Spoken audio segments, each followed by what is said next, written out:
You're exaggerating, Daniel. The dam's fine. Cracks don't wait for paperwork, Miranda. Remove the sensors or we'll fine you, Miranda Cross said, arms folded, sunlight catching the gold HOA pin on her crimson blazer. Her voice was syrup over steel. This is private property, not your personal lab. I met her eyes, steady. That lab just registered pressure shifts you don't understand. The clipboard queen laughed softly. You engineers always think the world's collapsing. It's a lake, Daniel, not the Hoover Dam. I turned the tablet toward her, graph lines pulsing red. Then explain why the foundation's breathing. She blinked just once, and the smirk faltered. If you've ever watched arrogance disguise fear, remember this moment. Hit subscribe and stay right here, because what happens next will make every HOA bully think twice. They called me dramatic when I warned them. I called it déjà vu because I'd buried my father under concrete just like this. He died chasing a hairline crack no one else believed in. I wasn't about to let Cedar Valley repeat that funeral. I'm Daniel Reed, 41, civil hydrologist. My specialty? Water that lies. I design systems that hold millions of gallons and pretend they're calm. My curse? Knowing when that calm is a lie. The board chair crossed her arms tighter.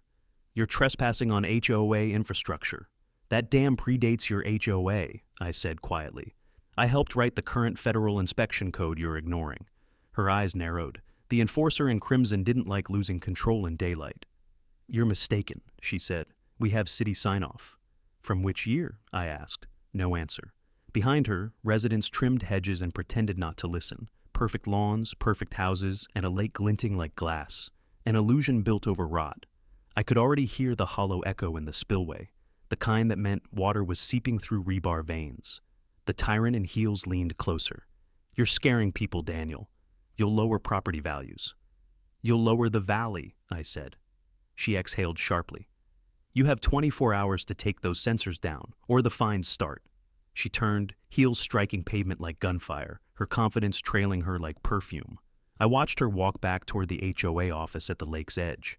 The dam loomed behind her, a gray wall that looked solid only because denial is the best paint. That night, I stood on my deck with my son, Mason, watching the lake shimmer under porch light. Grandpa used to fix dams, right? He asked. Yeah, I said. He saw cracks before anyone else did. Did they listen? I looked at the reflection of the warning beacon on the water, one red blink for every mistake we were repeating. No, son, that's why we're still paying for it. He went inside and I stayed, listening. The sound wasn't wind. It was the low, pulsing heartbeat of pressure moving through concrete, the same rhythm that had haunted my father's last inspection. I thought about Miranda Cross, how her power depended on silence, how she'd rather bury truth than paperwork. The officer of rules would file another violation tomorrow, smile for the neighborhood cameras, and tell everyone I was exaggerating. But water doesn't negotiate, it remembers. I tightened my jacket as the first cold gust swept off the lake. Somewhere inside that dam, a seam flexed again. I felt it through the soles of my boots. If you've ever felt that surge of power when standing up to bullies, keep watching. This isn't about cracks in concrete. It's about cracks in people who think they're untouchable. Where are you watching from? Because by the time this is over, you'll understand why every wall eventually gives way. By sunrise, the violation letter was already taped to my door. HOA letterhead, bold serif, smug tone. Miranda Cross didn't waste time. Unauthorized equipment detected on community property, it read. Immediate removal required to avoid legal escalation. Legal escalation. That was her favorite phrase, how the officer of rules made obedience sound like virtue. I folded the letter and slipped it into my pocket. The smell of wet pine drifted from the lake, mixed with that faint metallic tang, leakage somewhere in the foundation. The dam wasn't bleeding yet, but it was sweating. Down by the boardwalk, neighbors gathered for their morning walks, pretending not to look at me. They knew who I was, the man fighting the HOA president. Nobody ever wins that fight. Evelyn Ward waved from her porch. You're wasting your time, Daniel, she said. She doesn't lose. She redefines winning. She'll redefine drowning next, I said. Evelyn frowned, glancing toward the water. You think it's that bad? I think denial's her favorite construction material. The board chair appeared soon after, flanked by 2 committee members like sentries. Her crimson blazer caught the morning light, sharp against the blue lake. Mr. Reed, she called, I assume you've read our notice. Twice, I said. Still doesn't make it legal. The enforcer in crimson smiled, too calm. The HOA retains authority over structural modifications near the lake perimeter. Your sensors fall under that category. They're not modifications, I said. They're safeguards. Unless you'd rather pretend you didn't see the data. Her jaw tensed, but her smile didn't fade. Data doesn't matter when it isn't sanctioned. You're operating outside the board's jurisdiction. I took a step closer. The board's jurisdiction ends where federal safety code begins. The crowd of neighbors shifted uneasily. I saw it, the flicker of doubt passing through them. She saw it too. The clipboard. Queen didn't like losing an audience. Please remember, she said, voice rising. This community thrives on unity. We don't sow panic. You call it panic, I said. I call it prevention. For a heartbeat, neither of us spoke. Just the low hum of the dam's turbines in the distance. A sound that only I seemed to notice had changed pitch. Her eyes narrowed. You're playing with fire. Wrong element, I said quietly. This time, it's water. She turned sharply and walked off, her heels tapping across the wooden planks. The tyrant in heels was confident she'd won another round. I stayed by the railing, staring across the surface of the lake. Ripples spread outward from a dark patch near the spillway, a pattern that didn't belong. The vibration sensors were right. Something beneath was shifting, fracturing slowly under pressure. Back home, I opened my laptop, reviewing the seismic readouts. Pressure spikes, micro-tremors, and steady displacement, signs of a structure groaning under age. I uploaded the data to a cloud server, just in case someone tried to lose it later. Then, I sent a message to Officer Laura Chen at City Compliance. Possible dam integrity issue, requesting an independent review. Her reply came minutes later. Understood, but HOA claims jurisdiction. Be careful, they're watching. She didn't say whose side she was on. That uncertainty lingered longer than her warning. By afternoon, Miranda had posted a community memo. Unauthorized fear-mongering will not be tolerated. My name wasn't mentioned, but everyone knew. I was the message. Still, fear has its uses. It shakes the ground just enough for truth to find a crack. That evening, thunder rolled across the valley, distant yet deliberate, like a warning shot from the sky. I walked to the dam again, flashlight cutting through the mist, and placed my hand on the concrete. It vibrated faintly, a pulse under stone. I whispered, "You're running out of time, old friend," and so is she. Behind me, the HOA lights blinked out one by one, leaving the lake in silence. Tomorrow, the officer of rules would make her next move. But the water had already begun making its own. By the next morning, the storm had carved the lake into glassy turbulence. The air carried that sharp scent of electricity. Change was coming. I drove toward the dam's service gate, clipboard in hand, pretending I was just another maintenance tech. But I wasn't the only one there. Miranda Cross stood near the guardrail, red umbrella open against the drizzle, her reflection warped in the puddles, perfect and distorted at the same time. "You just can't help yourself, can you, Daniel?" she said without turning, always needing to be the hero. I stopped a few feet behind her. "I'm not a hero. I'm the guy trying to keep this place from turning into a lake bed." The board chair spun slowly, lips tight but smiling. "The HOA voted this morning. Your access to the dam is officially revoked. Consider this your final warning." "Funny," I said, "because the water doesn't vote." Her umbrella tilted slightly, revealing the fury behind her calm. "You think you're the only one who understands pressure? Try running an HOA with 200 homeowners breathing down your neck." "I'd rather deal with water," I muttered. That was when I saw her, Officer Laura Chen, standing off to the side under the eave of the control shack. Her eyes darted between us, uncertainty tightening her jaw. She looked like someone torn between two cliffs. "Officer Chen," the enforcer in crimson called, "remind Mr. Reed of the compliance boundaries." Laura hesitated. "Technically, he's not breaking any laws, yet." The clipboard queen turned, fire flashing in her voice. "Yet? So you're siding with him now?" Laura swallowed, shoulders stiffening. "I'm just stating facts, ma'am." "Facts?" The tyrant in heels laughed softly. "Facts are whatever the board approves." That sentence hung in the mist like a curse. Laura's gaze dropped to the wet pavement. Her hands were clasped tightly around her notepad, the knuckles pale. You could almost see her internal war, ethics on one side, self-preservation on the other. Miranda noticed the silence too. She adjusted her umbrella and said coldly, "Let me be clear, Daniel. Keep interfering and I'll have the HOA's legal team handle you, permanently." I took a step closer. "You can silence me, Miranda, but you can't silence the dam." Her jaw twitched. "You really think anyone will believe your paranoia over my reputation? Belief won't matter when they're treading water." She turned and walked off toward her SUV, heels slicing through the rain-slicked gravel. The officer of rules always left before the final word. It made her feel like she'd won. Laura finally looked at me, her face pale. "You should back off," she said quietly. "She's not bluffing." "She's worse," I replied. "She's confident. You don't understand. She's got influence at city zoning, even legal counsel. They'll bury you under paperwork." "I've been buried before," I said. "Concrete doesn't scare me." Her lips pressed into a thin line. For a moment, her eyes softened and the mask cracked. "She's lying about the last inspection," Laura whispered. "I can't prove it yet, but something's missing in the records." That was enough. The conflict in her eyes told me what words couldn't. She wanted to help, but fear still owned her voice. "Then start by not deleting anything," I said gently. "One truth at a time." She nodded once, barely perceptible, and walked away. I turned back to the dam. The rain had eased, but the air felt heavier, pressing against my lungs. I crouched by the runoff trench, the concrete slick beneath my fingers, and watched thin streams of water snake through a new fracture line. The structure was breathing again, worse than before, and if my readings were right, that breath would soon become a scream. Behind me, the lake looked deceptively calm, a mirror reflecting a community too proud to see its own doom. Miranda Cross thought she'd silenced me, but what she didn't know was that the water had already started to talk. By the end of that week, Cedar Valley Reserve looked like it was holding its breath. The HOA newsletter arrived, smiling photos, summer slogans, and one new decree. Unauthorized safety devices are strictly prohibited. The headline might as well have said, "Daniel Reed must fall." Miranda Cross was tightening her grip. Her power was never loud. It was procedural, polite, and poisoned with charm. She didn't shout. She simply changed the rules until truth didn't fit inside them. The board chair called a community harmony session that Friday night. Mandatory attendance, of course. The email promised a calm discussion about trust, unity, and respect for board authority. Translation: a public spectacle. When I arrived, the clubhouse smelled of coffee and conformity.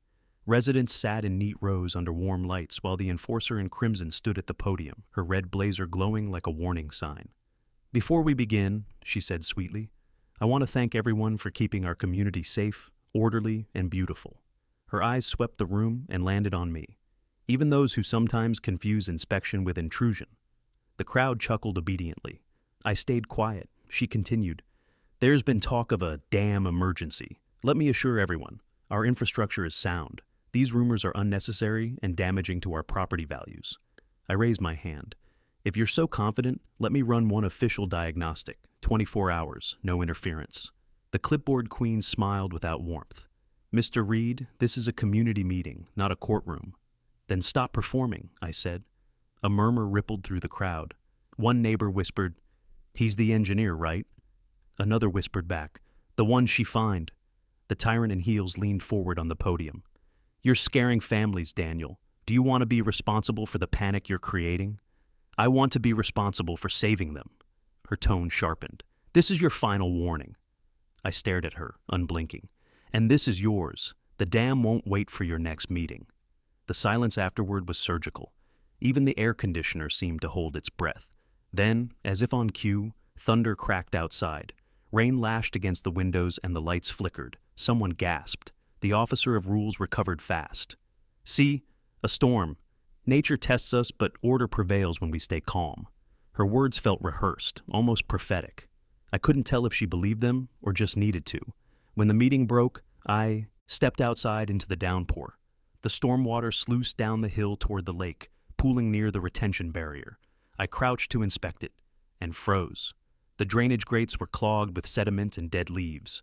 Water climbed higher by the minute. Lightning flashed, illuminating the spillway. For an instant I saw it, a thin, silvery vein running down the dam's side. A crack. New. I pulled out my phone, snapping pictures before the rain blurred the evidence. Behind me, a voice cut through the storm. "Still playing scientist?" I turned. Miranda Cross stood under her umbrella, soaked but composed, as if the rain answered to her. "You should be home," I said. "So should you," she replied. "But here you are, trespassing again." "Call it habit," I said. "You ignore warnings. I record proof." The enforcer in crimson stepped closer. "You think your gadgets make you invincible? The board has lawyers. I have signatures." "And I have data," I said. "Water doesn't care about signatures." Her voice softened, almost pleading now. Daniel, stop this. You'll ruin everything. I looked past her toward the dam, dark water surging like an animal straining against its cage. It's already ruined, I said quietly. You just don't see it yet. She turned sharply, walking back toward the clubhouse, her umbrella trembling against the wind. The storm swallowed her silhouette. When she disappeared, I crouched again, tracing the waterline with my flashlight. The crack pulsed faintly, widening under each gust. My sensors hadn't lied, neither had my instincts. Inside that dam, pressure was building, enough to swallow the lies, the meetings, and the empire of paperwork that Miranda Cross had built on arrogance. And when it broke, it wouldn't knock politely. The storm didn't stop overnight. It raged like something alive, hammering Cedar Valley until even the sidewalks bled mud. By morning, the lake had swollen past its shoreline, creeping toward manicured lawns and driveways. But the board chair still sent out her daily email, polished and defiant. All residents are advised to remain calm. The dam remains structurally sound. Please refrain from circulating unverified information. Miranda Cross wrote it like gospel, every word soaked in denial. She couldn't stop the rain, but she could command the narrative. I walked down to the dam at sunrise, the mist clinging low across the water. My boots sank into soft earth. The runoff channel was overflowing, and that faint hum, the one I'd been dreading, had deepened into a groan. I set my equipment near the west spillway and watched the readings spike. Pressure gradients, seepage levels, micro vibrations. Each number whispered the same truth. Failure had begun. I sent the data packet to my server, then called Officer Laura Chen. It's starting, I said. I've got live readings showing internal shift. Her voice came through the static, hesitant. Daniel, slow down. Miranda's already filed an injunction against your monitoring. She's claiming harassment. I laughed bitterly. That's her idea of safety, legal paperwork instead of sandbags. She's saying your equipment caused interference with the lake's drainage system. My throat tightened. She's blaming the sensors for a flood? Her words, not mine, Laura said. There was a pause. She's convincing the city engineer to delay any external inspection until next quarter. The clipboard queen had learned the oldest trick in bureaucracy. Delay equals denial. Laura, I said, lowering my voice, I need you to check the maintenance logs, specifically the dredging schedule for last year. If it's missing, she's buried it. Silence. Then a quiet sigh. I'll see what I can do. You don't have time, I warned. Neither does she. I ended the call and turned back to the dam. The air was colder now, sharper. Water hissed through micro-fissures like escaping breath. I crouched near the base, touched the concrete, wet, vibrating. I could feel the tremor through my fingertips. Behind me, a car door slammed. I didn't have to look to know who it was. Mr. Reed, came the smooth, controlled voice of the officer of rules. You're trespassing on restricted property again. Miranda Cross stepped out of her SUV, raincoat gleaming crimson beneath the gray light. Didn't you get enough warnings? I got them, I said, standing. I just don't take orders from people who ignore physics. Her expression tightened. You're making this worse than it is. Am I? I pointed to the waterline climbing the retaining wall. That mark wasn't there yesterday. She followed my gaze, jaw flexing. It's surface runoff. Temporary. I met her eyes. You keep calling everything temporary. Pride, pressure, cracks. The problem is, they don't stay small. Her breath hitched, almost imperceptibly. Then she forced a smirk. You're trying to scare people again. You don't understand what panic does to a neighborhood. I understand what panic feels like when the sirens don't come, I said. Ask my father. For the first time, she looked away. Her composure cracked just enough for me to see it, a flash of fear buried under control, but she recovered fast. The tyrant in heels turned, her voice sharp again. This conversation never happened. If you publish another report, we'll pursue legal action. Consider this your final warning. Your last warnings keep coming early, I said. She paused mid-step, eyes narrowing. You think you're untouchable, don't you? No, I said quietly. Just patient. She left, tires hissing on wet gravel. I watched her drive toward the HOA office perched above the lake, a glass box pretending to be a fortress. When she disappeared, I knelt beside the spillway again. The pressure sensors beeped wildly, graphs spiking red. I checked the timestamp. The structural strain had tripled since dawn. And then it hit me. The internal pressure wasn't uniform, it was localized. Someone had rerouted the drainage valves. I stared at the readings, realization turning my stomach cold. Miranda Cross hadn't just ignored the danger, She'd tampered with the system to make it look safe. The professional inside me felt fury coil tight in my chest. She'd crossed the line from arrogance to sabotage. I didn't care about lawsuits anymore. I cared about lives. Tomorrow, I'd prove what she'd done. But tonight, the dam itself would decide whether we had that long. The rain eased by morning, but the silence it left behind felt wrong, too heavy, too deliberate. I stood at the dam's edge, eyes tracing the streaks of sediment bleeding down its face. Overnight, the lake had risen another 6 inches. The water pressed against the wall like a held breath waiting to exhale. I checked the monitors again. The readings were clear. Pressure displacement was accelerating. If the strain continued, the dam wouldn't make it through the week. That's when I saw the SUV. Miranda Cross emerged, immaculate as ever, umbrella angled like a shield against truth. Her crimson raincoat flashed against the concrete gloom. She didn't come alone this time. 2 board members trailed behind her, the perfect entourage for a power display. "Mr. Reed," the board chair began, her voice steady, "we received another complaint about your activities. Residents are uncomfortable with your behavior near community property." I laughed under my breath. "You mean they're uncomfortable with reality?" "Reality," she said crisply, "is managed through process, and the process doesn't include rogue contractors installing illegal devices. They're safety sensors, Miranda. They're showing internal water intrusion." The enforcer in crimson tilted her head. "You engineers love your drama. You think a few numbers give you authority to challenge an entire governing body?" "Not authority," I said. "Responsibility." She stepped closer, umbrella dripping near my boots. "You're becoming a liability, Daniel. Panic spreads faster than water. If you keep this up, I'll see to it you're removed from the community entirely." The clipboard queen always made exile sound elegant. I met her gaze. "You can evict me, but you can't evict gravity." For a moment, the wind stole her words. She turned sharply to her companions. "We're done here. Document his presence and issue a fine."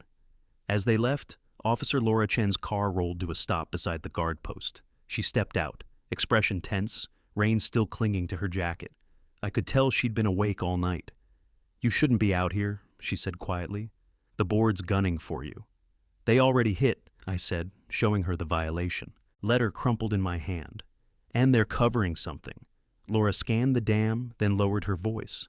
"I checked the maintenance logs like you asked. There's a blank section, an entire week missing before last year's inspection. And get this, the timestamp metadata was edited by her, Miranda Cross." My jaw tightened. "She tampered with the public record." Laura nodded, anxiety flickering across her face. "If I report it, she'll know it came from me. The officer of rules has people everywhere, city council, even compliance. She'll bury me before the paperwork hits her desk."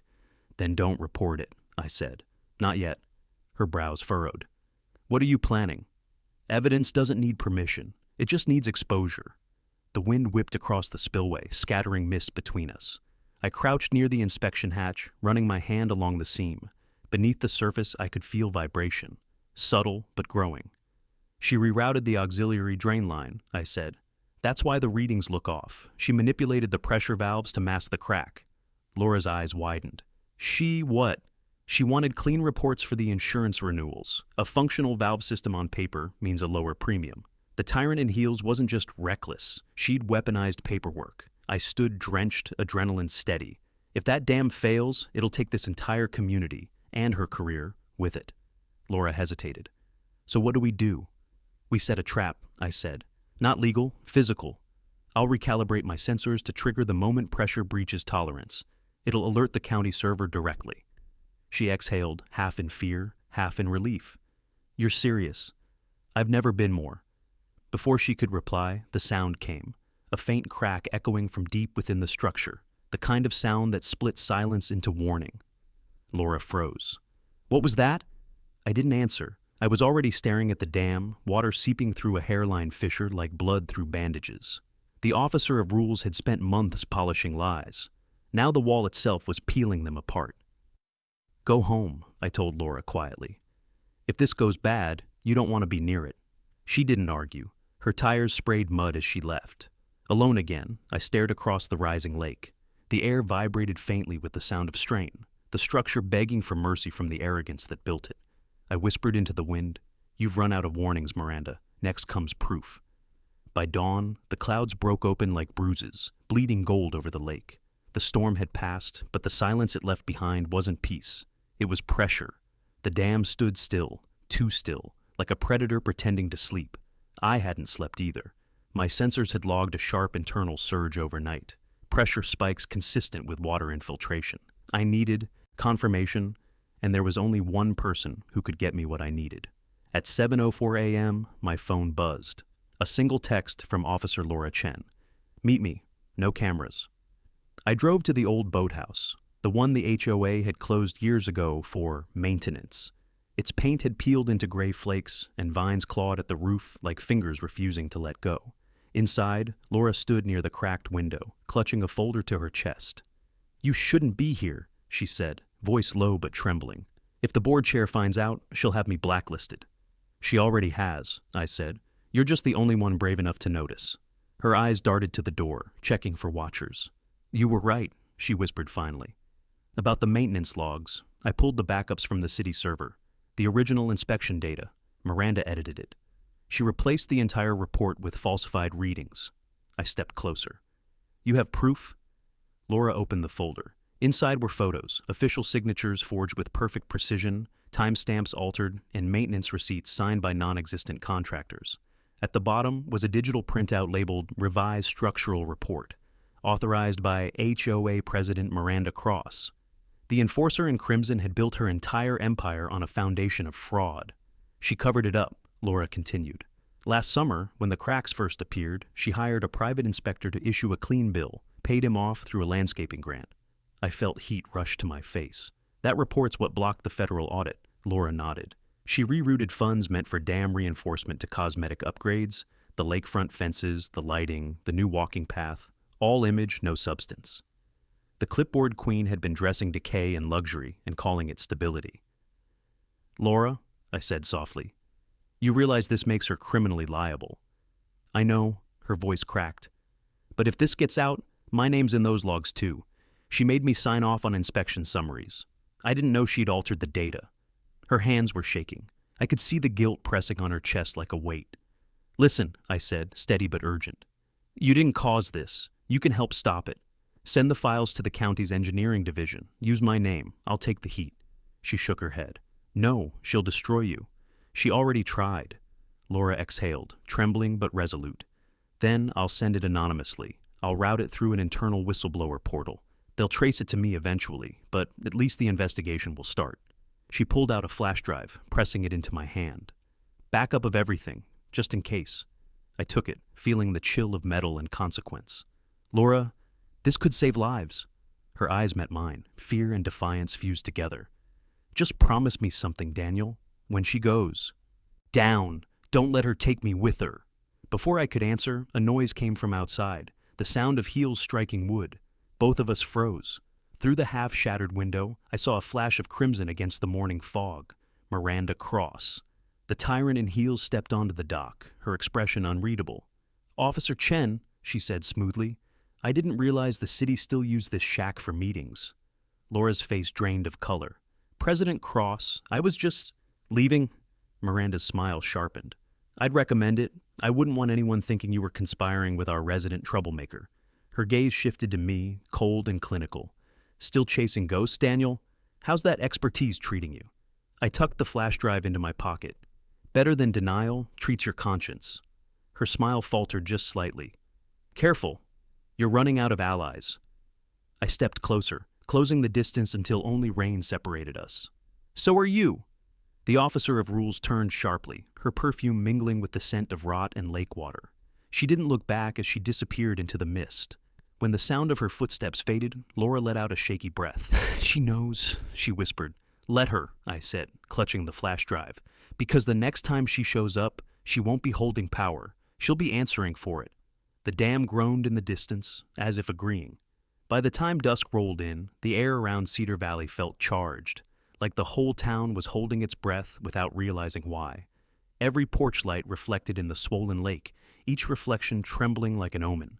I sat in my truck at the edge of the dam, laptop open, running the simulation one more time. The data didn't lie. Internal wall pressure had reached critical thresholds. The structure wasn't failing. It was preparing to. And somewhere in that quiet, Miranda Cross was still pretending everything was fine. I wasn't going to let her win through silence. I uploaded the encrypted data file Laura gave me into a secure drive, routing it through state infrastructure servers. Once the pressure reached a specific limit, my system would auto-send an alert to the Department of Water Resources. She could sue me, slander me, threaten me, but she couldn't stop a government alarm. The plan was simple. Let her own negligence expose her. As I typed, headlights cut across the rain-slick road. I recognized the car before the door even opened. Sleek, dark, expensive. The board chair had arrived. "Working late again?" came her voice, smooth but edged with mockery. I shut the laptop slowly. "Just monitoring something that actually matters." She walked closer, umbrella snapping open with that same deliberate grace she weaponized in every meeting. "You've become an obsession, Daniel. You could have just moved, started over, but instead, you're chasing ghosts in concrete." I looked past her toward the dam. Ghosts don't hum when they're about to burst. The enforcer in crimson tilted her head. "Still with the dramatics? You think people believe you? You're a man yelling about cracks no one can see." "That's the thing about cracks," I said. "You don't see them until they take you." For a moment, her composure fractured. The rain glinted on her face, and her voice dropped to something quieter, almost human. "You're destroying everything I built here." "Correction," I said softly. "You built it on lies. I'm just taking away the paint." Her eyes darkened. "Do you think you're a hero?" "No," I said, standing to face her fully. "I'm the warning you ignored." The clipboard queen laughed under her breath. "You always did love the sound of your own righteousness. Well, the city's inspection request got delayed. Again. I made sure of it. You're out of moves." That line hit me like a cold wave. She'd blocked the oversight again, but this time, I was ready. I opened my laptop, turning the screen toward her. A digital dashboard blinked red. Pressure readings, structural stress, seismic indicators. "You remember that sensor system you tried to have removed?" I asked. "Turns out it's automated now. Everything you see here transmits directly to the state servers every 4 hours." Her face went pale beneath the lamplight. "You're bluffing." "Try me." The tyrant in heels took a step back, her voice trembling between control and fury. "You violated privacy laws, data policies, and HOA regulations." "Good," I cut in, "because when that dam bursts, the only thing the investigators will look for is who knew first, and you signed the falsified reports." Her jaw locked. "You think you've trapped me." I smiled faintly. "No, you trapped yourself the day you put reputation over lives." Rain pounded between us. Lightning flashed over the water, illuminating the cracks spidering across the dam's lower section, barely visible, but spreading. For the first time, she followed my gaze. Her breath caught. "That wasn't there before." "It was," I said. "You just didn't want to see it." The officer of rules turned, glancing nervously toward her car. "You'll regret this," she said, her tone lower now, desperate. "You're making an enemy of someone who never loses?" "Neither does nature," I replied. She left in silence, tires slicing through puddles, taillights vanishing into the storm-dark horizon. When she was gone, I reopened the laptop and double-checked the timer, 48 hours until the system triggered the automatic alert. That was all I needed. The pressure, both literal and political, would expose everything. Still, part of me knew she wouldn't wait that long. Miranda Cross wasn't the kind of woman who retreated. She was the kind who struck back harder. And if my instincts were right, she'd come for me before the dam did. The next 48 hours moved like a countdown. Every hour that passed, the pressure inside the dam rose, and so did the tension around Cedar Valley. The lake looked calm, almost deceitful, but I could feel the vibration beneath it, humming through the soil like a buried pulse. My data logs had crossed the final threshold. Structural failure was imminent. I'd already set the system to trigger the state alert, but that wouldn't save the community if the dam went early. So I started the final step, the evacuation plan. I didn't trust the board chair or her carefully curated lies, but the residents, they deserved a chance. I sent out a series of anonymous texts and emails through the HOA's internal network, fake sender name, clean trail. Each message read, "If you live near the lakefront, leave now. The dam is unstable. Trust the ground, not the board." By mid-morning, rumors had already spread. Small clusters of neighbors gathered on porches, whispering, scanning the lake. The calm facade of order that Miranda Cross loved so much was starting to fracture. Around noon, I spotted her car near the clubhouse, parked diagonally across 2 spots like always. Control expressed through arrogance. The enforcer in crimson was on the phone, pacing hard, her hand slicing the air. I couldn't hear the words, but the body language told the story. She was losing grip.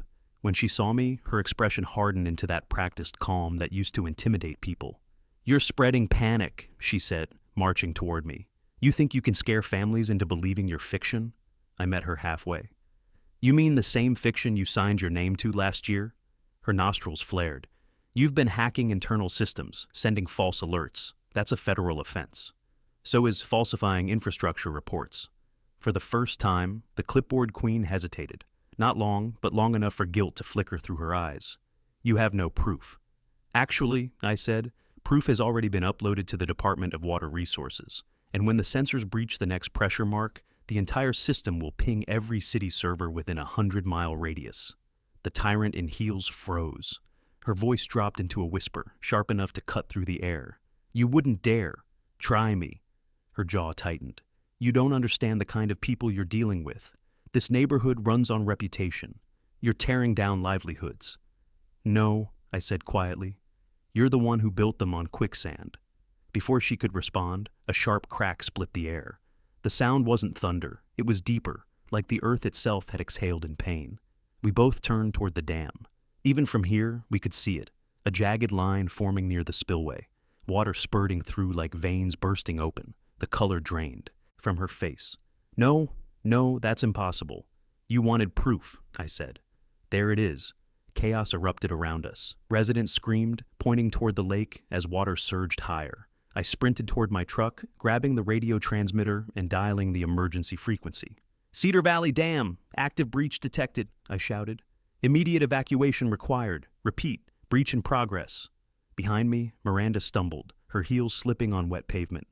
The officer of rules who'd lectured everyone about order was now running from the very thing she refused to acknowledge. "Help me get people out," I yelled. She didn't move at first, just stared at the cracking concrete as if denial could still fix it. Then something in her broke too. She ran toward the nearby homes, pounding on doors, shouting for families to leave. It was the first honest thing I'd ever seen her do. Water exploded through the fissure, spraying into the air with a roar that drowned every voice. The dam was losing its fight. I jumped into my truck, honking, flashing the high beams, screaming over the siren. People ran, children crying, dogs barking. Pure chaos as the calm little kingdom of Cedar Valley finally faced truth. Through the madness, I caught sight of Miranda Cross, drenched and trembling, pulling a woman away from her porch steps. Her crimson coat clung to her like a wound. For the first time, she didn't look like the clipboard queen or the tyrant in heels.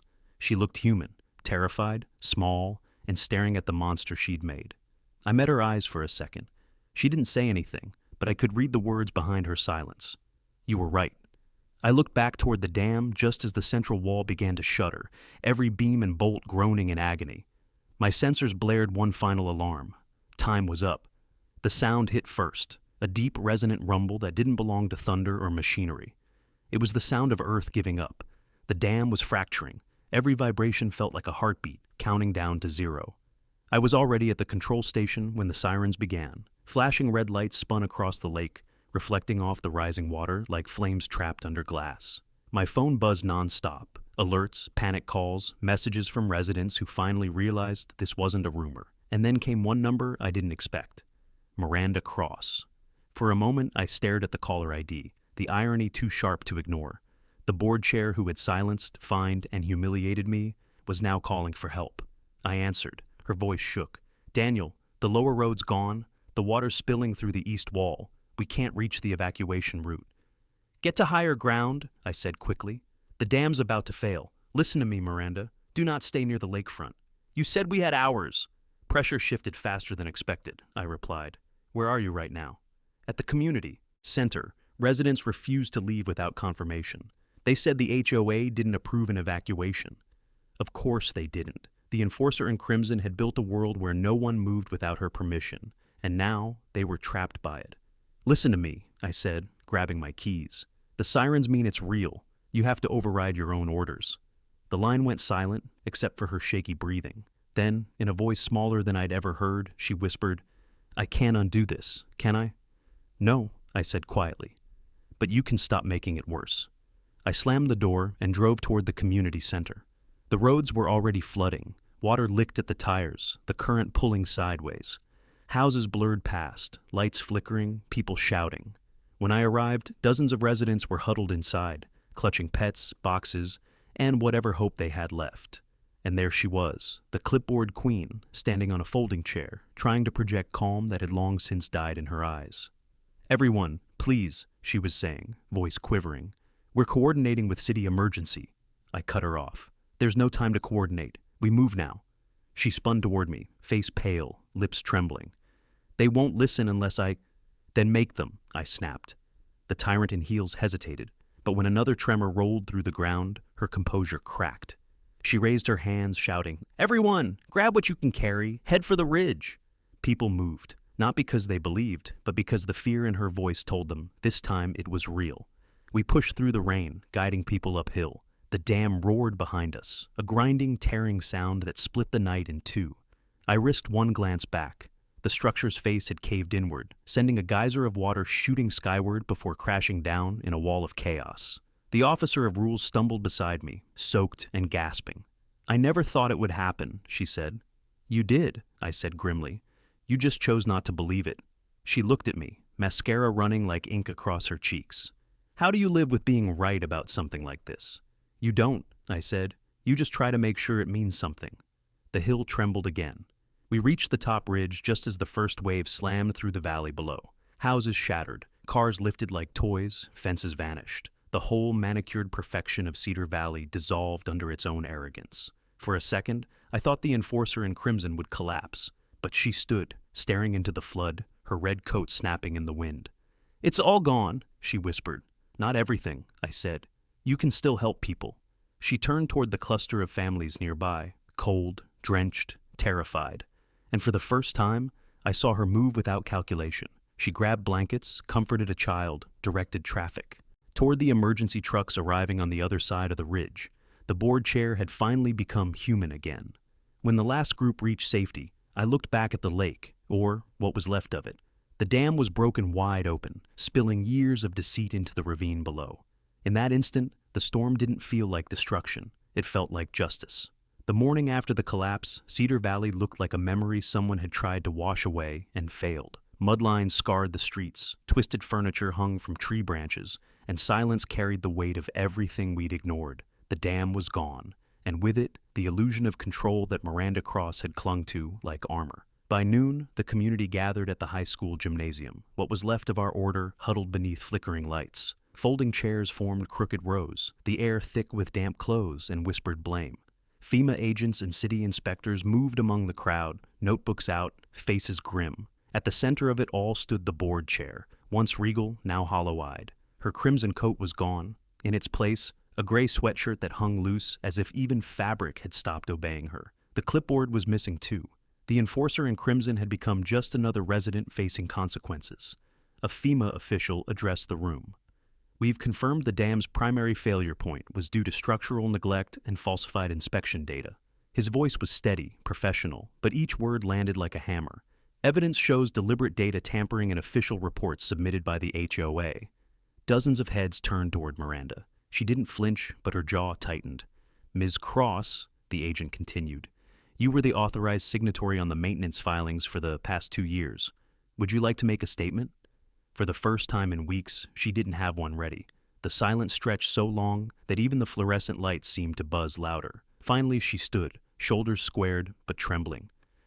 "I did what I thought was best for this community," she said quietly. "I wanted to protect its reputation.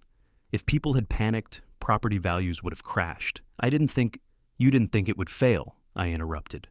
My voice cut through the air before I even realized I'd spoken. Every head turned to me. The clipboard queen's eyes found mine, a mix of resentment and recognition. "You warned me," she said. "I begged you," I corrected. Her breath hitched. "And you recorded me doing it," I nodded once. "Because you never listen until proof talks louder than people." The tyrant in heels took a step forward, her composure collapsing into something raw. "You think this is victory? Look around you, Daniel. Half these families have nowhere to go. You wanted justice. You got ruin." "I wanted truth," I said. "Ruins are what happen when truth is ignored." A murmur rippled through the crowd, anger, grief, disbelief blending together. A man in the back shouted, "My father died in that flood!" Another yelled, "You lied to us!" The officer of rules tried to speak, but her voice broke under the noise. I stepped forward, raising a hand. Enough. She'll answer for what she did. But right now, we rebuild, together. The FEMA agent nodded toward me. Mr. Reed, your data logs were critical in the state's investigation. Without them, the cause would have been buried. Miranda's gaze dropped. The reality finally reached her. It wasn't just her board that was broken. It was the empire she'd built on polished lies. The city inspector approached the podium. For the record, he said, the emergency alert system triggered exactly as designed. Whoever configured that failsafe likely prevented more loss of life. All eyes shifted to me again. I didn't want applause, I wanted silence. But then a few claps started, hesitant, genuine. And soon, the whole room was clapping, not in celebration, but in release. The board chair sat down slowly, her face unreadable. When the meeting adjourned, she walked toward me, stopping just short of arm's length. The smell of mud and rain still clung to her. You were right, she said quietly. But you were cruel about it. I met her eyes. Truth usually is. She gave a faint, humorless smile. They'll charge me, I'll lose everything. You already did, I said. Now you just have to face it. As she walked away, her silhouette flickered under the harsh gym lights. Once a symbol of authority, now just another shadow among many. The room began to empty, but I stayed, staring at the muddy footprints leading out the door. They trailed in every direction, like veins of guilt spreading through what used to be paradise. And for the first time since this war began, the silence didn't feel like defeat. It felt like honesty. 2 weeks later, Cedar Valley still smelled of wet earth and loss. The lake had retreated into a jagged basin of mud and silence, its surface littered with debris, chairs, toys, mailboxes, and fragments of lives that once believed in perfection. The dam was nothing but fractured stone and steel ribs jutting out like bones. Every morning, I returned to the site, not out of duty, but because I needed to see it, to remind myself what arrogance can build and what truth can destroy. They said the investigation was nearly over. The reports would confirm what I already knew: years of falsified maintenance data, improper inspections, and willful neglect. All signed by Miranda Cross, the woman who had ruled this place like it was her private kingdom. Today, I found her there too, standing on the hill above the ruins, wearing the same crimson coat that had become her trademark. It was torn now, stained at the hem, but she still wore it like armor. The city's pressing criminal charges, she said, without turning. Negligence, falsification, endangerment, they'll make an example of me. The board chair finally facing accountability, I said quietly. Didn't think I'd live to see it. She turned then, eyes rimmed red from sleeplessness. Don't sound so self-righteous, Daniel. You got what you wanted, the truth, but it cost everyone. The dam cost them, I said. Your decisions did. Her gaze drifted toward the valley, where volunteers in orange vests combed through the wreckage. You think I wanted this? No, I said. But you wanted control more than safety. She gave a bitter laugh. You talk about control like it's poison. For some of us, it's survival. For the first time, I saw her not as the clipboard queen who enforced every code and bylaw, but as a woman who'd built her identity out of fear. Fear of chaos, fear of weakness, fear of losing face. Control doesn't protect, I said. It just delays the collapse. She crossed her arms, staring into the pit where the dam had stood. I used to come here at sunrise, she murmured. It felt powerful, like we'd conquered nature. You can't conquer something that patient, I said. You can only borrow time from it. The tyrant in heels looked down at her mud-streaked boots. For once, she didn't correct me. Behind us, cameras clicked, news crews documenting the aftermath. A reporter shouted a question, and Miranda flinched, pulling her coat tighter. She was no longer the enforcer of order. She was the cautionary tale. I suppose this is where you say, I told you so, she said softly. No, I replied. This is where I say you still have a chance to fix something. She frowned. Fix what? The homes? The lives? The truth, I said. Tell it before someone else twists it again. She studied me for a long moment, then nodded faintly. Maybe that's all that's left to save. We stood in silence as the wind swept across the broken dam, carrying the faint scent of wet concrete and guilt. Somewhere below, a child's bicycle glimmered, half buried in silt. Do you ever regret it? She asked finally. Warning you, I said. No, not for a second. Her lips curved into a sad smile. You know, the worst part is, I didn't laugh that first day because I thought it was funny. I laughed because I didn't know how else to admit I was scared. The officer of rules turned away before I could respond, walking toward her car parked at the ridge. Each step left a deep mark in the mud, footprints that would soon wash away like everything else here. As I watched her go, I realized something. She wasn't the enemy anymore. She was the evidence. The wind shifted, carrying the echo of distant machinery as reconstruction crews began their work. The valley would heal, slowly, painfully, but it would never forget. I looked at the ruins one last time and spoke quietly, more to the ghosts than to anyone alive. This is what happens when silence wins. Then I faced the camera drone hovering nearby and let my voice harden. If you've ever stood up to people who thought their power made them untouchable, you know this feeling. Remember it. And if you want more stories of homeowners standing up to HOA tyranny, hit subscribe right now. Share your story in the comments and let me know where you're watching from. The drone light blinked red, recording the truth. One more time.